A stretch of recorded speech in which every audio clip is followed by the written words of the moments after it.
মহিলা জামায়াতের বিরুদ্ধে দাঁড়িপাল্লায় ভোট দিতে কোরআন শপথ করানোর অভিযোগ উঠেছে।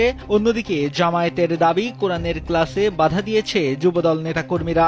এ ঘটনায় উত্তেজনার পাশাপাশি স্থানীয়দের মাঝে দেখা দিয়েছে ক্ষোভ।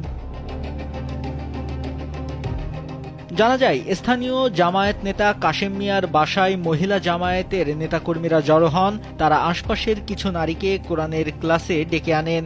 সেখানে ক্লাস চলাকালীন এক নারী বলেন, জান্নাতে যাবেন নাকি জাহান্নামে যাবেন। সে সময় নারীরা জানান জান্নাতে যাবেন। তখন জামায়াতের নারীকর্মীরা বলেন, জান্নাতে যেতে হলে দাঁড়িপাল্লায় ভোট দিতে হবে। এ কথা শুনে প্রতিবাদ করেন সেতারা বেগম নামে এক নারী।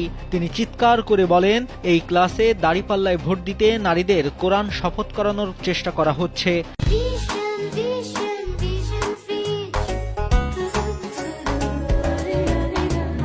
এতে হট্টগোল বাঁধলে খবর পেয়ে স্থানীয় যুবদলের আহ্বায়ক ইকবাল হোসেন সহ কয়েকজন নেতাকর্মী ঘটনাস্থলে আসেন। প্রথমে তারা কোরআনের কিছু সূরা কেরাত বলিয়া পরে আমাদেরকে বলতেছে জান্নাতে যাবেন না জাহান্নামে যাবেন। আমরা বলতেছি জান্নাতে যাব।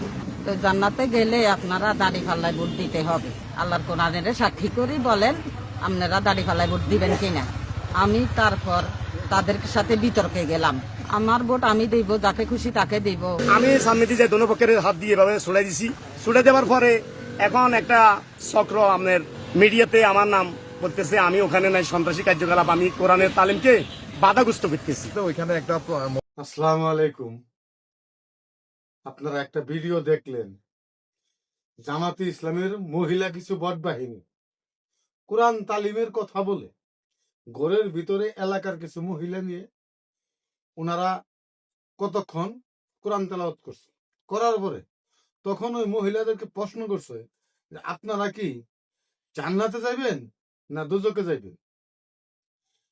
যখন একজন মহিলা বলছে যে আমরা জান্নাতে যাব, তখন ওই মহিলা জামাত ইসলামের বট বাহিনীর যে মহিলা, সেই মহিলা বলতেছে যে দাঁড়িপাল্লা মার্কায় ভোট দিলে আপনারা জান্নাতে যেতে পারবেন।